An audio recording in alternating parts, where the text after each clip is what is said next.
সেদিন আমি শুধু সাধারণ ম্যাচ খেলছিলাম। সত্যি বলতে অনেক বিরক্ত লাগছিল। একই ফাইট, একই জয়, সব কিছু যেন বারবার রিপিট হচ্ছিল। হঠাৎ খেয়াল করলাম একজন প্লেয়ার বারবার আমার ম্যাচ স্পেকটেট করছে। ম্যাচ শেষ হওয়ার পর আমি তাকে মেসেজ দিলাম, তুমি কে, বারবার আমার গেম প্লে কেন দেখো? কিছুক্ষণ পরে রিপ্লাই এলো, ভাই আমার বয়স 10 বছর, আমি আপনার গেম প্লে খুব পছন্দ করি, তাই সব সময় দেখি, আপনার সাথে একদিন খেলতে চাই। কথাটা শুনে একটু অবাকও হলাম, আবার ভালোও লাগলো। আমি জিজ্ঞেস করলাম, তোমার নাম কি? সে বলল, আরমান।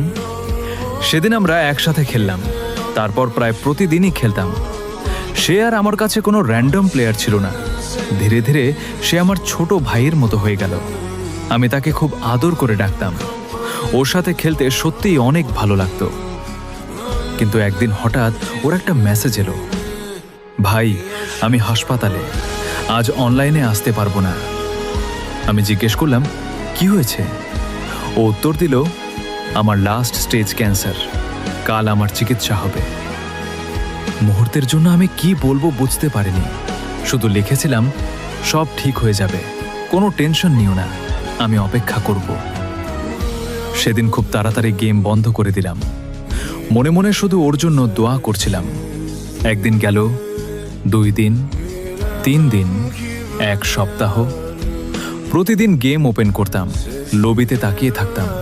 মনে হতো এই বুঝি আরমান অনলাইনে আসবে, কিন্তু সে আর এলো না। প্রায় 10 দিন পরে হঠাৎ একটি ফ্রেন্ড রিকোয়েস্ট এলো। আমি খুব খুশি হয়ে সঙ্গে সঙ্গে অ্যাকসেপ্ট করলাম। বললাম, কোথায় ছিলে ছোট্ট? কিন্তু এবার ওপাশে আর আরমানের কণ্ঠ ছিল না। ধীরে ধীরে একটি মেয়ের কণ্ঠ ভেসে এলো। আমি আরমানের আপু বলছি। আমার বুকটা যেন থেমে গেল। তিনি বললেন, আরমান আর নেই, সেদিনই সে মারা গেছে।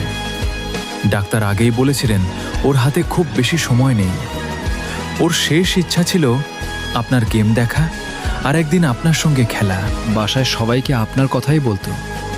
আপনি ওর কাছে শুধু একজন গেমার ছিলেন না, আপনি ওর স্বপ্ন ছিলেন। আমার হাত থেকে ফোনটা প্রায় পড়ে যাচ্ছিল, চোখ ঝাপসা হয়ে গিয়েছিল। গেমের স্ক্রিন তখনও খোলা ছিল।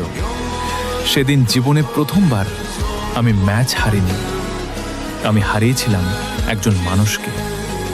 কখনো ভাবিনি একজন র্যান্ডম স্পেকটেটর আমার জীবনের এত বড় একটা অংশ হয়ে যাবে।